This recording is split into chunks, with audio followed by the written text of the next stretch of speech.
축복된 안식일에 하나님의 성전에 오신 모든 분들을 진심으로 환영합니다.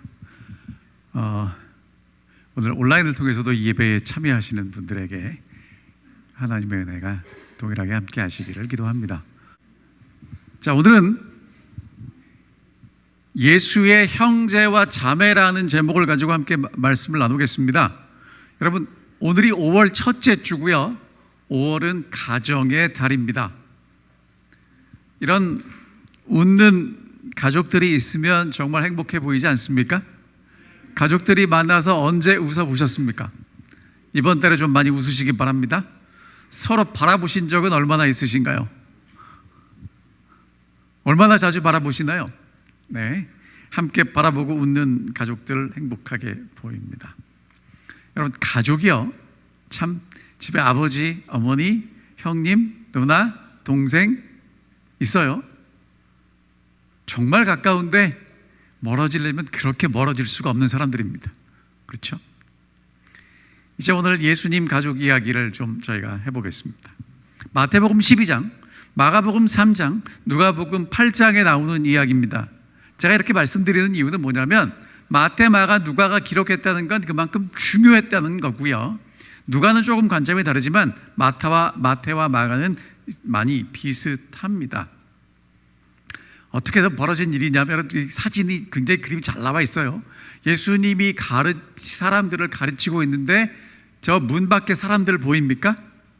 문 밖에 사람들이 누구냐면 예수님의 형제들과 어머니입니다. 예수님 찾아왔습니다. 여러분, 왜 찾아왔을까? 왜 찾아왔을까? 이유는 불편했기 때문에 찾아왔습니다. 불편했다는 게 뭐냐면, 여러분, 그 시대소망에 보니까 뭐라고 써 있냐면 예수님이 너무너무 힘들게 일을 하고 기도해서 제정신이 아니라고 생각했다는 거예요. 왜냐하면 성경에 보면 예수님이 밤을 새우고 기도하신 일도 있고 식사도 못하시면서 군중을 도우신 일도 있고, 그래서 예수님이 너무 지치고 힘들어서 이성을 잃어간다라고 생각했다는 거예요, 식구들이. 그래서 뭐라고 얘기하냐면, 나는 귀신을 쫓아내는 능력이 있는데, 그 바리새인들이 이 귀신을 쫓아내는 능력은 어디서 왔다고 얘기를 했냐면 사단에게서 왔다고 그러니까, 그럼 내가 사단의 힘을 통해서 귀신을 쫓아내면 니네는 누구를 위해서 쫓아내냐 하면서 이 종교 지도자들을 비난하셨단 말이에요.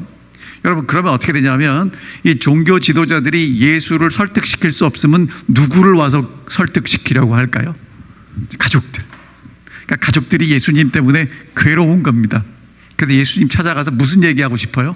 제발 좀 조용히 살면 안 되겠니? 라는 얘기를 하고 싶어서 찾아왔다는 겁니다. 그래서 이제 예수님과 예수님의 형제들과의 만남이 있어요. 자, 마태복음 12장에 있는 말씀을 읽어보겠습니다. 예수께서 무리에게 말씀하실 때에 그의 어머니와 동생들이 예수께 말하려고 밖에 섰더니 한 사람이 예수께 여짜오되, 보소서, 당신의 어머니와 동생들이 당신께 말하려고 밖에 서 있나이다 하니, 말하던 사람에게 대답하여 이르시되, 누가 내 어머니이며 내 동생들이냐 하시고 손을 내밀어 제자들을 가리켜 이르시되, 나의 어머니와 나의 동생들을 보라. 함께 읽겠습니다. 시작. 누구든지 하늘에 계신 내 아버지의 뜻대로 행하는 자가 내 형제요 자매요 어머니이니라 하시더라. 자, 그럼 여기 이제 두 가지 가족이 나와요. 육적인 가족이 나오고 영적인 가족이 나옵니다. 자, 육적인 가족은요, 누구였냐면 예수님의 어머니 마리아, 요셉은 여기 안 나오는 거 보니까 아마 돌아가셨을 수도 있고요. 그 다음에 예수님의 형제들이 나오는데 복음서에 예수님의 형제들의 이름이 나와요. 야고보도 있고 유다도 있고 시몬도 있고. 이 사람들이 예수님을 찾아왔는데 왜 왔냐면 말하려고 왔습니다. 무슨 말을 하고 싶을 걸까요? 제발 이렇게 우리를 괴롭게 하지 말라는 겁니다. 조용히 살자는 거죠. 여러분, 예수님께 성경에 보면 하나님은 항상 우리에게 말씀하시는 분이에요. 그래서 구약 성경에 반복되는 게 이스라엘아 들으라입니다. 예수님은 하나님으로 이 땅에 오셨으면 예수의 말씀을 들어야 될까요? 예수에게 말해야 될까요? 근데 이 예수의 말씀을 들어야 되는 이 형제들이 예수님께 말하려고 왔다는 겁니다. 여러분, 예수님께 말하려고 오는 사람들은 더 이상 형제와 자매가 아니라는 것이죠. 자, 그 다음에 이제 예수님이 영적인 가족 이야기를 합니다. 지금 어머니도 밖에 와 있고 형제들도 와 있고 자매들도 와 있습니다 라고 그랬더니 예수님이 그 얘기를 한 사람에게 질문을 해요. 내 어머니가 누구고 내 형제가 누구고 내 동생들이 누구냐? 여러분, 이거는 몰라서 하는 질문입니까? 생각 좀 하라고 하는 말입니까? 이건 몰라서 하는 질문이 아니에요. 예수님 이렇게 말씀하십니다. 내 어머니와 내 동생들이 여기 있다는 거예요. 누가 내 어머니와 내 형제와 내 자매라는 겁니까? 예수를 믿고 따라가는 제자들. 그리고 이렇게 말씀하십니다. 누구든지 하늘에 계신 내 아버지의 뜻대로 행하는 자가 내 형제요, 내 자매요, 내 어머니다. 이게 오늘 여러분과 제가 마음속에 가지고 가야 될 예수의 말씀입니다. 자, 그러면 여러분들 유대인들이 가족에 대해서 어떻게 생각했는지를 보시면 되는데, 이거는 흑백 사진이니까 좀 오래됐겠죠? 그리고 요거는 칼라 사진이니까 조금 최근에 찍은 사진일 겁니다. 여러분, 유대인들은 아직도 이렇게 모입니다. 가족들이 같이 모여요. 그리고 자녀를 많이 낳습니다. 유대인들은 가족에 대해서 어떤 이해를 했냐면, 가족은 내 정체성의 뿌리라고 생각했습니다. 그러니까 가족 중심의 사회를 살았고요. 나는 내 개인으로 존재받는 게 아니라 그 아버지나 족보의 이름으로 불렸어요. 여러분, 성경에 보면 요한의 아들, 그러니까 시몬의 아들 요한이 베드로고, 요셉의 아들이 나사렛 예수예요. 그리고 여호수아는 아버지가 눈이에요. 눈의 아들 여호수아입니다. 그러니까 항상 그 아들을 이야기할 때는 누구 얘기를 해요? 아버지 얘기를 하는 거예요. 그러니까 제가 어렸을 때는 네 집 아들인지 늘 어른들이 물어보십니다. 그렇죠?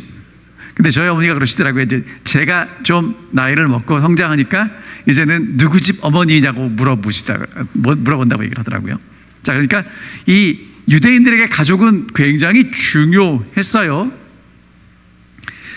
두 번째, 가족은 하나님의 약속이 아브라함, 이삭, 야곱 그리고 그 아들들에게 전달되는 굉장히 중요한 통로였습니다. 하나님의 택하신 백성으로 하나님의 언약이 가족들을 통해서 전달되었다는 것이죠. 그래서 가족은 그냥 내가 살아가는 공간일 뿐만 아니라 내가 하나님의 약속을 붙잡고 살아가는 신앙의 훈련소이기도 했다는 것입니다. 동시에 가족은 하나님의 언약을 지키도록 나를 보호하는 울타리였다고 이야기를 합니다. 왜냐하면 하나님은 이방인들이 하나님의 복음을 듣고 들어오는 것은 막지 않으셨지만, 하나님 백성들이 이방인과 섞이면서 우상숭배에 빠지는 것은 대단히 경계하셨습니다.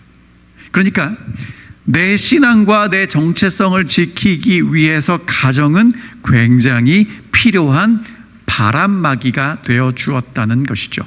동시에 여러분, 가족은 생존과 노동과 내가 살아가는 모든 기반이 가정 안에 있었어요.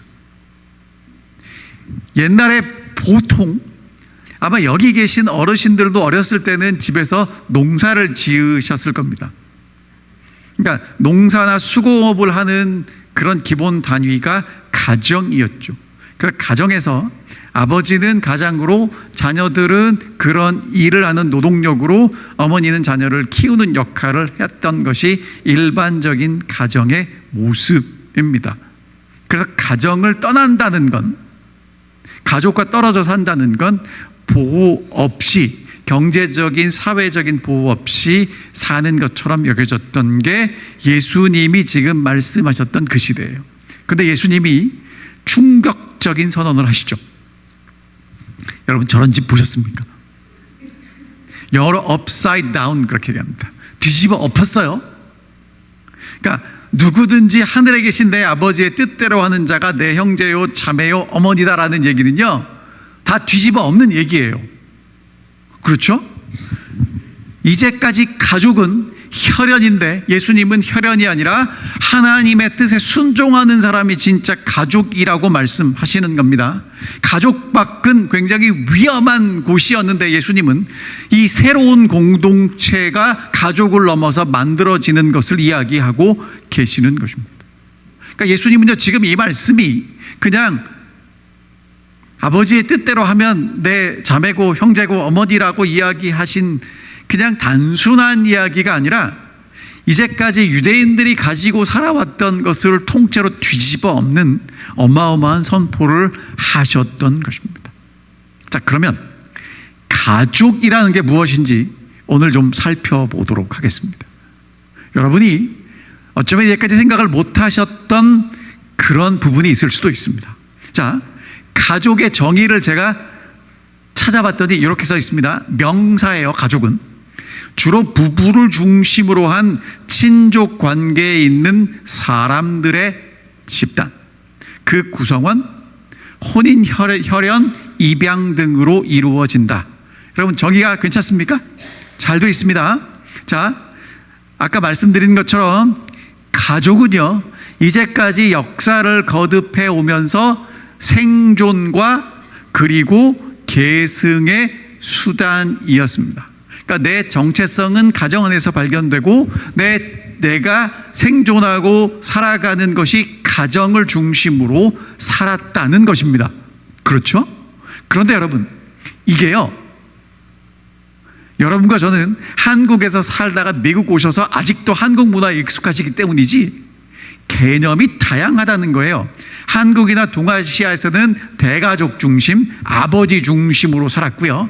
조상에 대한 숭배와 효가 중시됐어요. 특별히 한국 사람들에게는 뭐가 있었냐면 체면이라는 게 있었습니다. 그 우리 집에 체면이 있지. 그럼 이제 모든 게 다 거기에 따라갈 수밖에 없었던 시대를 하셨어요.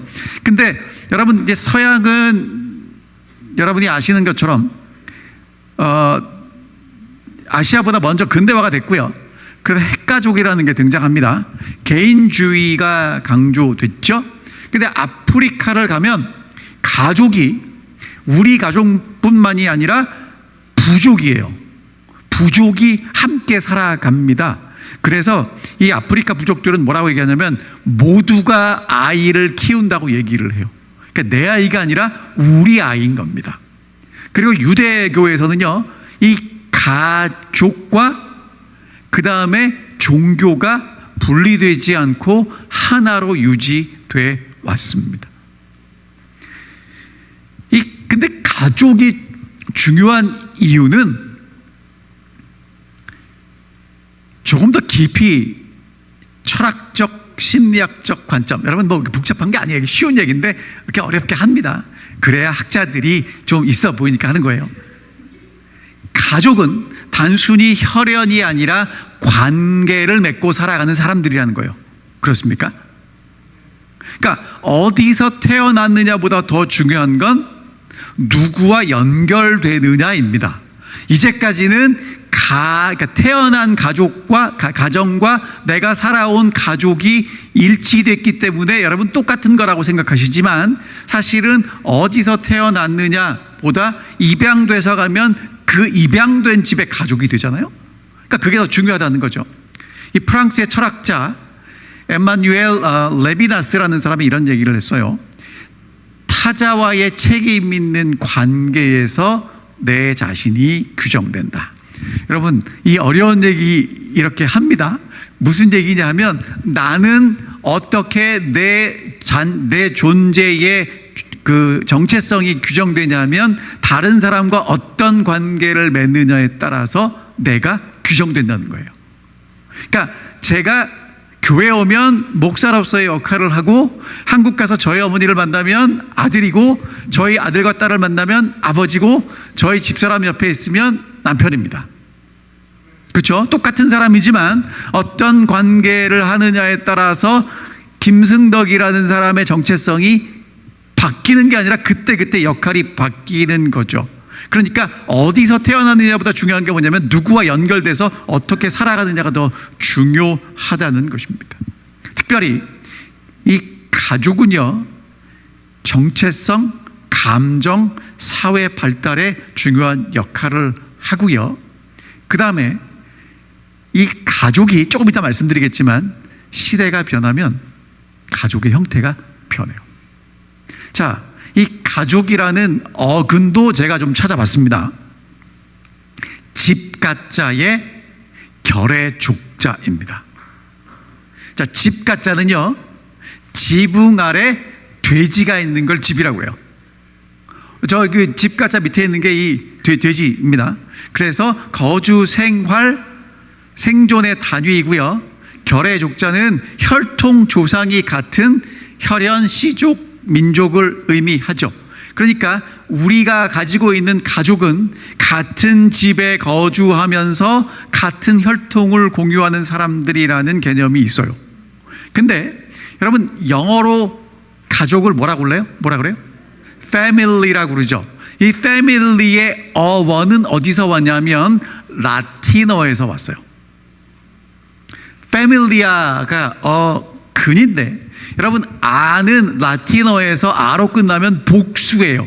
그럼 단수는 뭐냐면 famulous인데 원래 어떤 뜻이 있었냐면 하인, 종, 그런 뜻이 있었어요. 근데 famulous가 familia 복수로 되면서 어떤 의미가 더 가해졌냐면 주인, 아내, 자녀, 하인, familia가 됐어요. 그러니까 여러분, 이 family라고 부르는 그 개념은 함께 거주하고 함께 삶을 살아가는 사람들을 뭐라고 부르냐면 family라고 부르는 거예요. 그러니까 혈연 개념보다 더 포괄적으로 함께 살아가는 공동체를 family라고 했다는 것입니다. 자, 그러면 이제 제가 여러분들에게 역사적으로 가족이 어떻게 변했는지를 보여드릴게요.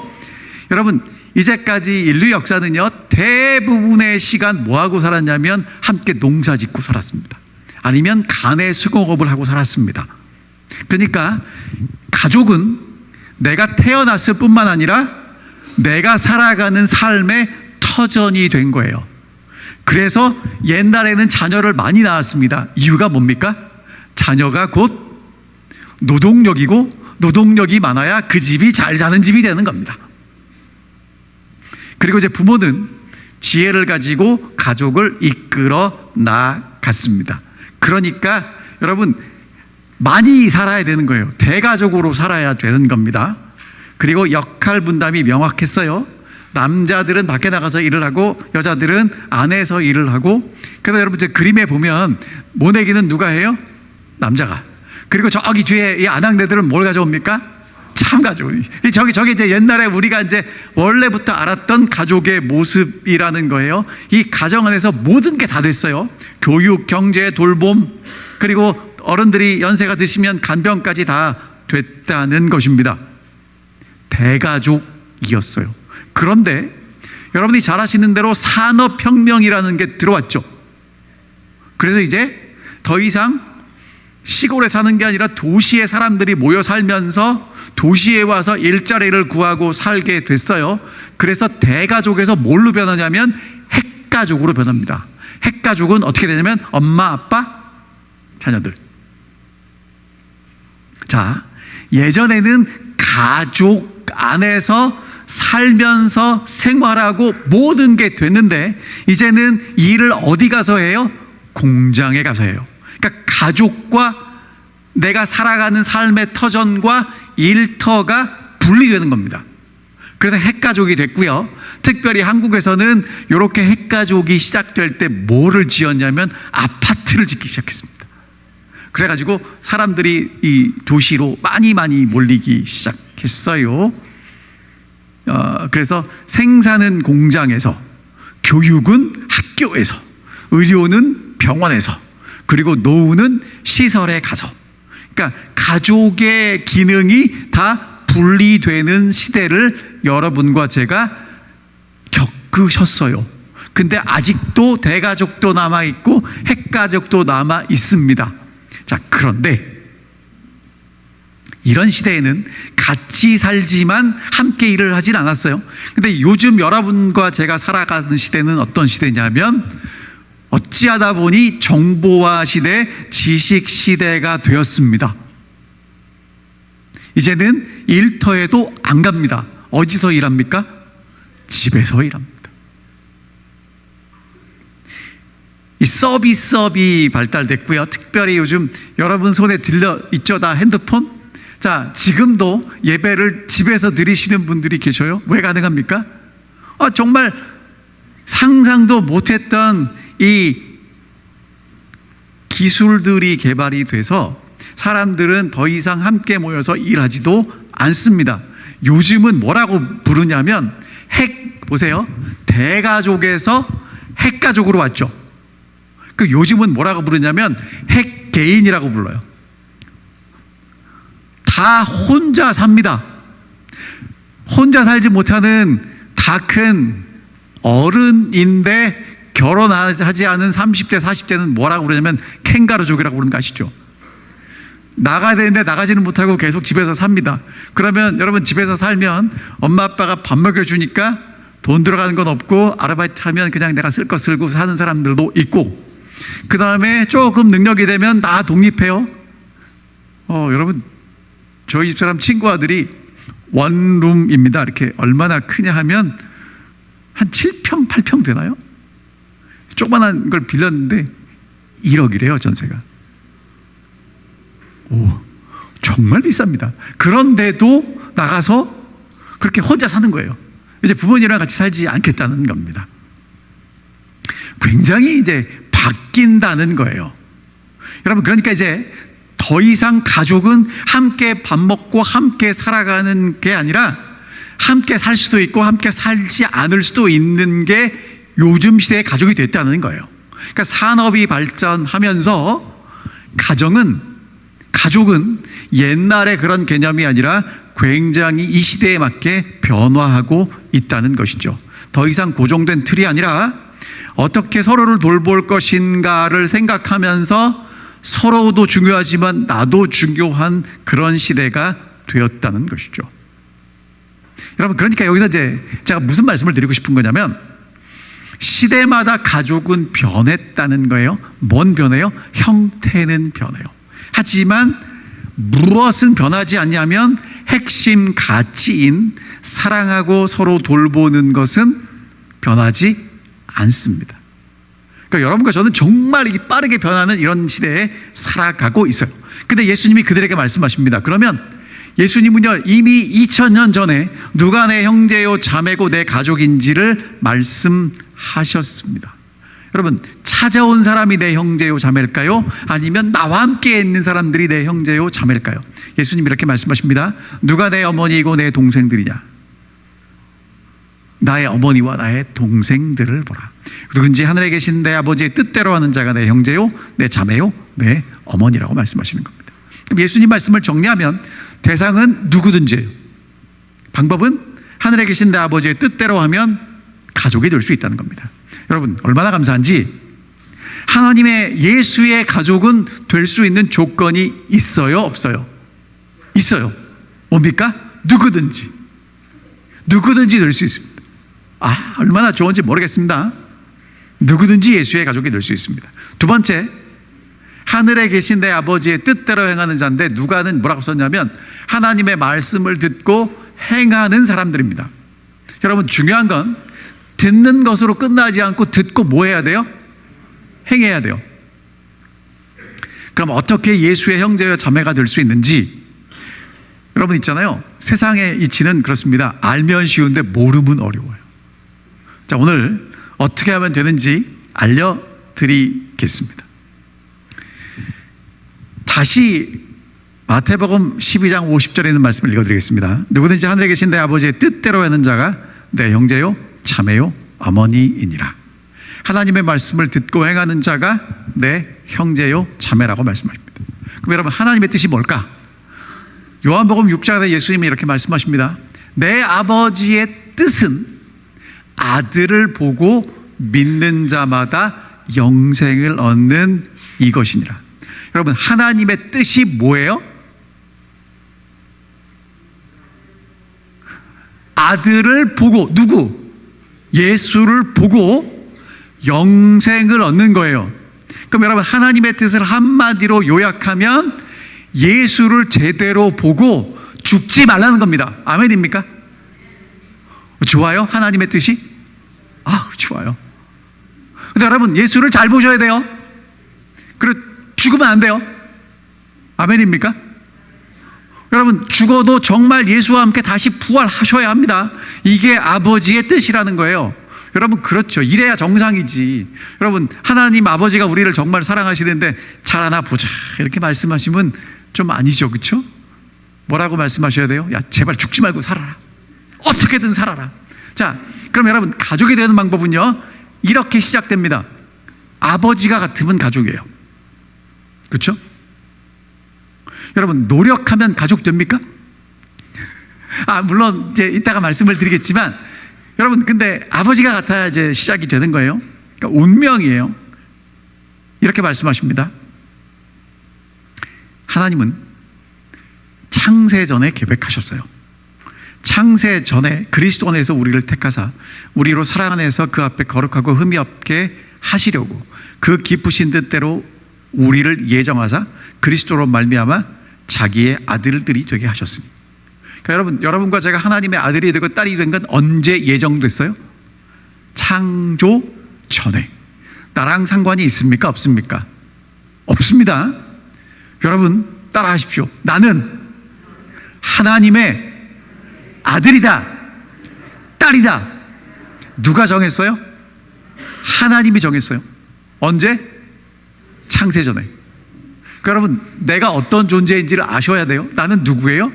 하나님의 아들이고 딸이에요. 언제 정해졌다고요? 창세 전에. 자, 두 번째, 여러분, 히브리서에 이렇게 써 있습니다. 거룩하게 하시는 이와 거룩하게 함을 입은 자들이 다 한 근원에서 난지라. 그러므로 형제라 부르기를 부끄러워하지 아니하시고 이르시되 내가 주의 이름을 내 형제들에게 선포하고 내가 주를 교회 중에서 찬송하리라 라고 말씀하십니다. 여러분, 이 말씀이요, 사도 바울이 함축해서 복잡한 것 같지만 쉽습니다. 거룩하게 하시는 분은 누구예요? 예수 그리스도. 그렇죠? 우리를 거룩하게 하시는 분은 예수 그리스도입니다. 맞죠? 그 다음에 거룩하게 함을 입은 자들은 누구예요? 우리죠. 근데 다 한 근원에서 났대요. 이유가 뭐냐면 예수님이 기도할 때 하나님을 뭐라고 불렀습니까? 하늘에 계신 우리 아버지. 우리도 하나님을 뭐라고 부릅니까? 하늘에 계신 우리 아버지. 여러분, 아버지가 같은 사람들을 뭐라고 그래요? 형제예요. 그래서 뭐라고 써있냐면 형제라 부르기를 부끄러워하지 않으셨대요. 그러니까 여러분, 예수님은 우리의 뭡니까? 큰형. 여러분, 이게 좀 불경스러운 것 같지만 그렇게 우리를 사랑하시고 품어 안으셨다는 거예요. 그래서 여러분과 저는요, 하나님의 아들이고 하나님의 딸이고 예수의 형제고 예수의 자매라는 것입니다. 얼마나 좋은지 모르겠습니다. 그럼 여러분, 그 다음 질문. 같은 부모에게서 태어났다고 가족입니까? 아닙니다. 여러분, 가족이 되기 위해서 그 다음 과정이 필요합니다. 뭐예요? 식구. 식구가 뭐예요? 같이 밥 먹는 입이 식구입니다. 자, 여러분, 이게 예전에 어르신들 TV 드라마 볼 때 식구들이 밥 먹던 모습 기억나세요? 한 상에 둘러앉아서 때가 되면 식구들이 다 같이 밥을 먹었어요. 근데 여러분, 요즘 저런 일은 없습니다. 요즘 저런 일은 없어요. 왜? 다 바빠요. 그리고 저렇게 살지도 않습니다. 이렇게 한꺼번에 명절에 모이면 모를까 보통 저런 일은 없고요. 요렇게 밥을 먹습니다. 요렇게. 여러분, 중국 사람들은 일가라고 부르는데요. 일본 사람들은 가족이라는 표현을 쓰는데 한국 사람들은 유독 무슨 표현을 많이 쓰냐면 식구라고 씁니다. 그래서 여러분, 아내를 뭐라고 표현해요? 우리 식구, 집사람 식구, 예. 식구라고도 표현을 하기도 합니다. 그러니까 여러분, 한국 사람들은요, 특별히 뭐가 중요했냐면 같이 먹는 게 중요해요. 그러니까 여러분, 같이 먹는 건 되게 중요한 겁니다. 왜냐하면 같은 걸 먹잖아요. 자, 그래서 가족은요, 식구들은요, 같이 밥을 먹고 같이 웃고 같이 울고 함께 살아가는 사람들이 식구입니다. 그러니까 사람은 집에서 태어나지만 진정으로 변화하고 성장하는 곳은 함께 밥 먹고 삶을 나누는 식구들 속에서 이루어진다는 것입니다. 여러분, 가족으로 태어나는 건 내가 결정하는 게 아니에요. 중요합니다. 하지만 함께 살아가면서 만들어지는 식구의 관계 또한 더 중요하다는 것입니다. 그래서 여러분, 예수님이 이렇게 말씀하셨어요. 마지막에 제자들과 언약을 세우시면서 함께 식사하십니다. 이거는 뭐냐면 함께 밥 먹는 공동체라는 거예요. 여러분, 이 특별히 한국 교회는요, 파트락을 매주 합니다. 미국 교회도 하긴 하지만 띄엄띄엄 해요. 근데 한국 교회 특징이 뭐냐면 매주 같이 밥을 먹어요. 여러분, 생각해 보세요. 여러분, 형제들, 자매들 1년에 몇 번 같이 밥 먹나요? 손에 셀 정도입니다. 근데 여러분, 이 교회 가족들은요, 이 식구들은요, 매주 같이 밥 먹어요. 여러분, 기가 막힌 겁니다. 여러분, 이게 우리를 정말 식구 되게 하고 가족 되게 하는 것이라는 거죠. 특별히 성찬식은 우리가 한 떡과 한 포도즙을 나누죠. 같이 하나님의 은혜를 나누는 식탁 공동체가 된다는 것입니다. 여러분, 그러면 같이 먹으면요, 먹는 게 사람을 구성하고요, 같이 말씀을 나누면 그 말씀이 우리의 마음을 채우고요, 그래서 우리가 함께 웃고 함께 울고 함께 살아갈 수 있도록 만든다는 것입니다. 같이 밥 먹으면요, 친해져요. 그거 경험하시죠? 그리고 같이 밥 먹으면요, 밥만 먹는 게 아니라, 여러분 있잖아요, 이게 저기 파트락에도 보세요. 이쪽에는 어른들 드시고 이쪽에는 청년들 먹는데 같은 공간에 있으면 가까워지는 거 아십니까? 근데 거기 칸막이를 해보세요. 안 보이면 멀어집니다. 이게 하나님 나라의 공동체라, 정체성이라는 것이죠.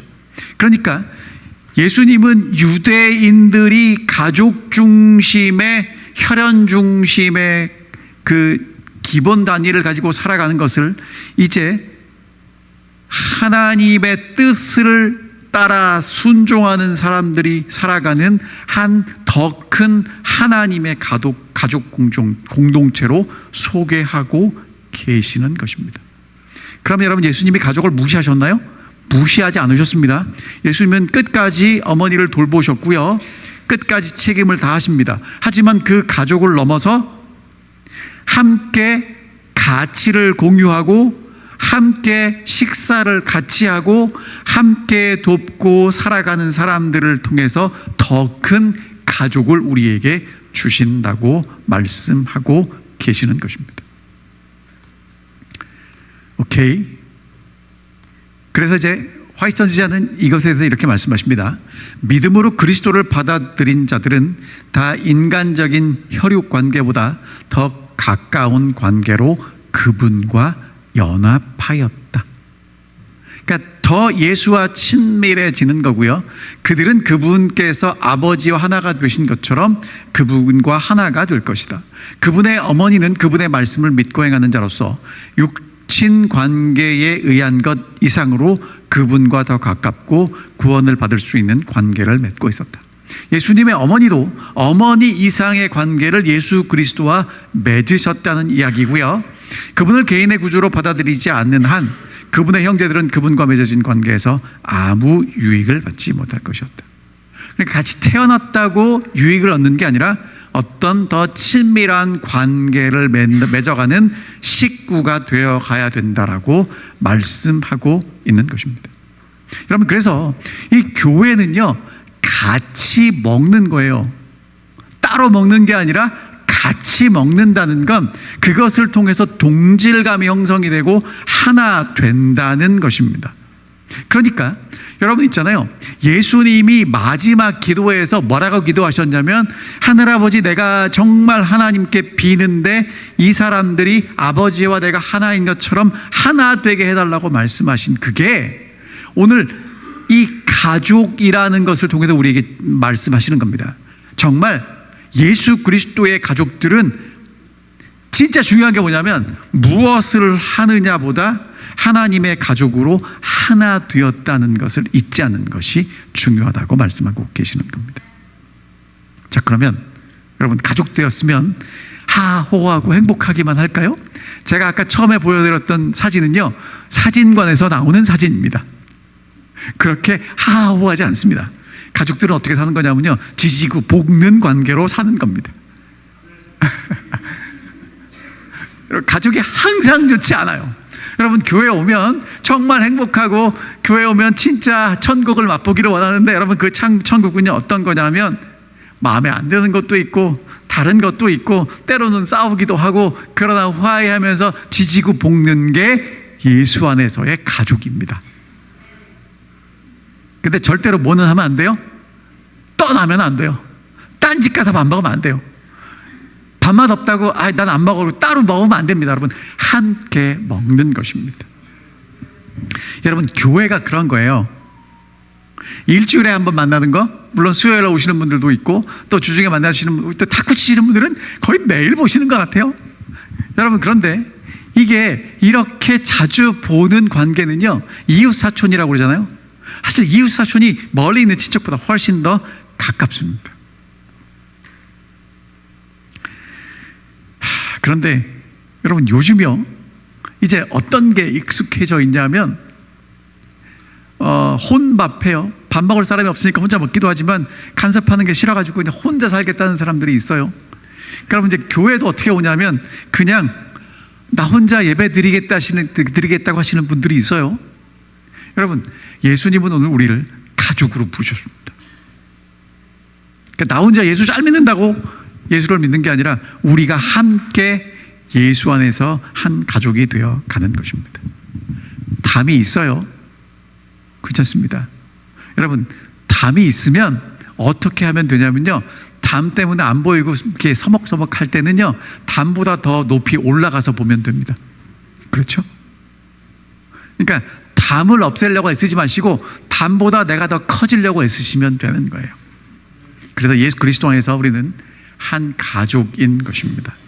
가족이란 한 사람의 존재를 끝까지 받아주고 책임지는 사랑과 신뢰의 관계 속에서 형성된 공동체입니다. 어떤 분이 이런 말씀하셨더라고요. 패밀리는 피로 이어진 공동체가 아니라 사랑과 책임으로 지속되는 은혜의 울타리라는 것입니다. 그게 진짜 가족이죠. 그러니까 여러분, 예수님이 2000년 전에 어쩌면 이 시대를 살아가는 여러분과 저를 위해서 미리 진짜 가족이 뭔지를 말씀하셨습니다. 하나님의 뜻대로 그렇게 태어난 사람들이 예수 그리스도를 중심으로 함께 식구되어 서로 아끼고 도우며 살아가는 공동체, 그것이 진짜 예수 그리스도의 가족이라고 말씀하십니다. 그 다음에 이런 이야기도 있어요. 가족은 태어나는 것이 아니라 함께 살아내는 것이다.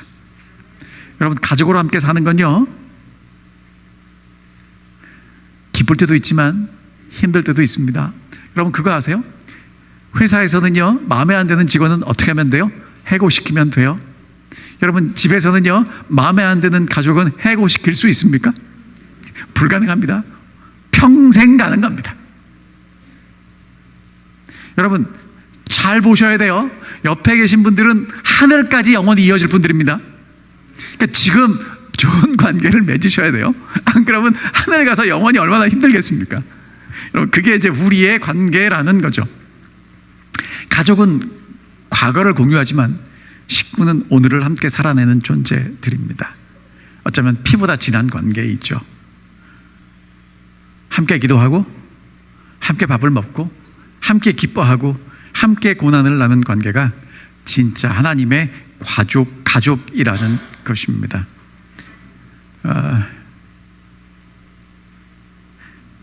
가족은 피가 아니라 함께 울고 함께 웃으며 끝까지 책임지는 관계가 가족입니다. 여러분, 그래서 예수 그리스도 안에서 우리는 정말 형제와 자매가 되었습니다. 그리고 그렇게 살아갑니다. 이게 어쩌면 가정의 달에 예수님께서 우리에게 주시는 말씀이 아닐까 싶습니다. 가정의 달인데 여러분, 내 가정 다시 한번 돌아보시면 좋겠습니다. 가까이 있는 가족들도 있고요. 여기 미국에 계시기 때문에 한국에 있는 가족들도 있으실 것입니다. 오늘 집에 돌아가서 전화 한 통 해주십시오. 전화가 힘들면 문자라도 보내주십시오. 그리고 여러분, 예수 안에서 한 가족된 우리의 형제와 자매들이 있습니다. 이 안에는 어르신들도 계시고 어린아이들도 있고 젊은 사람들도 있고, 여러분 다 소중한 예수 그리스도의 은혜 안에 맺어진 가족들을 기억하시고 우리가 함께 아까 말씀드린 것처럼 지지고 볶고 살아갈 수 있게 되기를 간절히 바라면서 말씀을 줄이겠습니다.